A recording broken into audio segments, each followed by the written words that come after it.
दोस्तों, क्या आप जानते हैं रावण श्री राम के ही भक्त थे। इस बात का प्रमाण रामायण में मौजूद भी है और भगवान श्री राम ने इस बात को स्वीकार भी किया है। दोस्तों, दुनिया का सबसे पहला पुल राम सेतु माना गया है, जिस पर लाखों वानर सेना चलकर लंका पहुंचे थे। राम सेतु निर्माण से पहले श्री राम जी ने भगवान शिव की आराधना किए। जिस स्थान पर राम जी ने शिवलिंग की स्थापना किए वह रामेश्वरम के नाम से जाना गया। राम सेतु निर्माण करने में पूरे 5 दिन लगे थे। उसके बाद श्री राम, लक्ष्मण, हनुमान आदि और सभी वानर सेना लंका पहुंचे। हनुमान जी ने जब लंका जलाई थी तो अस्त्रों के भंडार को भी चुन चुनकर जलाया था और लंका के सारे गुप्त रहस्य वानर सेना को बता दिया था। इसी कारण वानर सेना लंका के प्रमुख स्थानों को घेर लिया और चढ़ाई करने के लिए तैयार हो गए। लंका पर चढ़ाई करने से पहले उन्होंने श्री राम से आज्ञा मांगी, परंतु श्री राम जी ने मना कर दिया और कहा, लंका पर चढ़ाई करने से पहले एक बार रावण को अवसर अवश्य देना चाहिए। इसलिए हम अपनी सेना में से किसी को दूत बनाकर रावण के पास शांति प्रस्ताव भेजेंगे। इस बात को सुनते ही लक्ष्मण बोले, जिस रावण ने माता सीता का हरण किया उसे अवसर नहीं देना चाहिए, उसका केवल अंत कर देना चाहिए।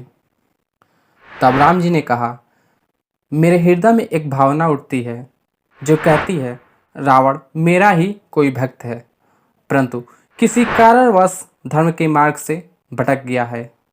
इसलिए उसका वध करने से पहले हम उसको एक अवसर देना चाहते हैं। दोस्तों, तब अंगद को दूत बनाकर शांति प्रस्ताव भेजा गया।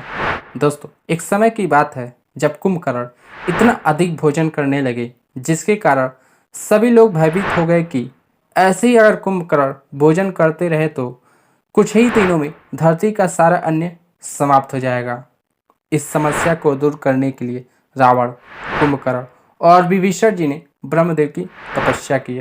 कुंभकर्ण इंद्रलोक पाना चाहते थे जिससे उन्हें भूख प्यास ना लगे, लेकिन जब ब्रह्मा जी ने कुंभकर्ण को वरदान मांगने को कहा, उस समय माता सरस्वती कुंभकर्ण के जीवा पर बैठ गई और इंद्रासन के स्थान पर कुंभकर्ण ने निद्रासन मांग लिया। विभीषण जी ने ब्रह्मा जी से भगवान नारायण की अनन्य भक्ति मांगी।